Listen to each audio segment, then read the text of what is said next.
Hello வணக்கம் viewers. இன்றைக்கி கத்திரிக்காய் பொரியல் எப்படி பண்ணலான்னு பார்க்கலாமா? என்னுடைய கிச்சனுக்கு உங்கள் எல்லாரையும் வரவேற்கிறேன்.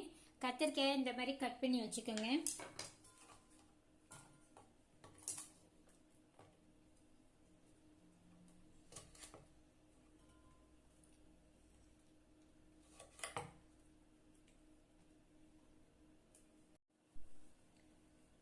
ஹலோ வீவர்ஸ், இந்த கத்திரிக்காய் பொரியலுக்கு என்னென்ன தேவைன்னு பார்க்கலாமா?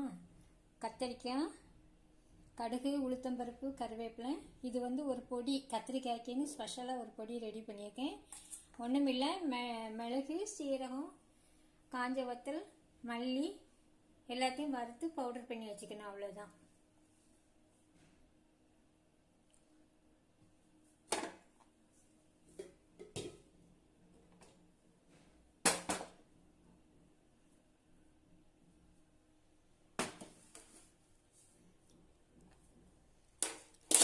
இப்போ கத்திரிக்காய் பொரியல் பண்ண ஆரம்பிக்கலாமா?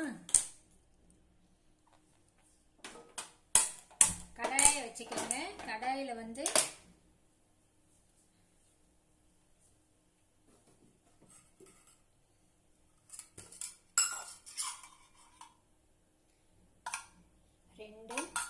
3 ஸ்பூன் எண்ணெய் விட்டு எண்ணெய் நல்லா காயட்டும்.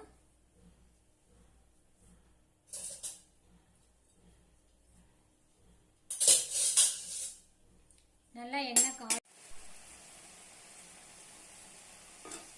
நல்லா வேகணும். கத்திரிக்காய் நல்லா வேகணும், இல்லைன்னா காரல் வாடை வந்துடும். நல்லா வேகட்டும். நல்லா வேக விட்டுட்டு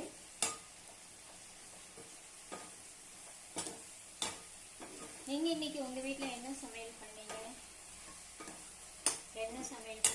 இன்னைக்கு சண்டே, பசங்களுக்குலாம் ஸ்கூல் லீவு. அதனால் நீங்கள் எதாவது ஸ்பெஷல் பண்ணியிருப்பீங்க. என்ன பண்ணியிருக்கீங்கன்னு எனக்கு கமெண்ட்டில் சொல்லுங்கள்.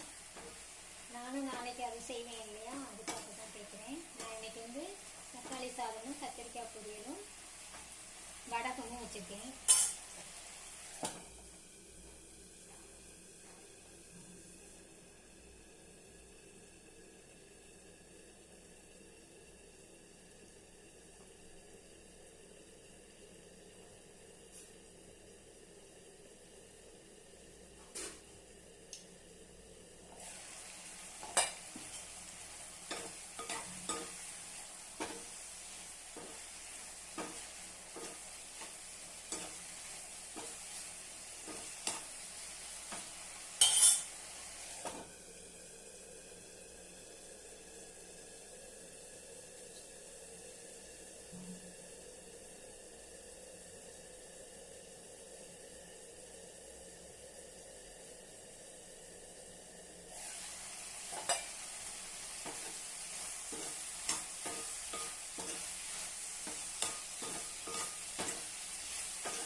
கத்திரிக்காய் நல்லா சுருண்டு வருதுங்க.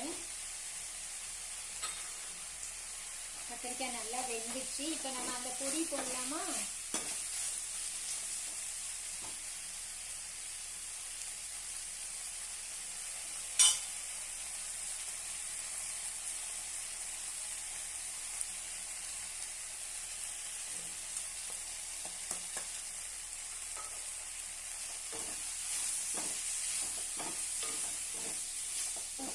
வாசனை பொடியை போட்டோடனே அந்த மல்லித்தூள், சீரகம், இது எல்லாமே, பெருங்காய வாசனை, எல்லா வாசனையும் சேர்ந்து சூப்பராக இருக்குது.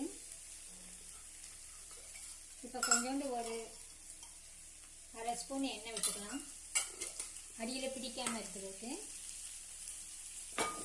பாருங்க எப்படி பாருங்க. நீங்களும் இதே மாதிரி செய்யுங்க. செஞ்சுட்டு எனக்கு கமெண்ட்ல சொல்லுங்க. இந்த பொடி ஒன்றும் இல்லை, மல்லி, மிளகு, சீரகம், 2 பல்லு பூண்டு வச்சுக்கோங்க வாசனைக்கு. வச்சுட்டு தேவையான காரத்துக்கு தேவையான வத்தல் வச்சுட்டு வறுத்துட்டு அதை பவுடர் பண்ணி எடுத்துக்கிட்டீங்கன்னா எல்லா பொரியலுக்கும் இந்த மாதிரி போட்டுக்கலாம். நீங்க வச்சு ஸ்டோர் பண்றீங்க அப்படின்னாக்கி இந்த பூண்டு மட்டும் அதுல சேர்க்காம மீதி எல்லாம் போட்டு வறுத்து பவுடர் பண்ணி ஸ்டோர் பண்ணி. இப்ப கத்திரிக்காய் பொரியல் ரெடி ஆயிடுச்சு, இறக்கிடலாமா? இதை பாருங்க எப்படி இருக்கு பாருங்க. பொரியல் பாருங்க எப்படி இருக்குன்னு. பிடிச்சிருந்தா லைக் பண்ணுங்க, கமெண்ட்ல சொல்லுங்க.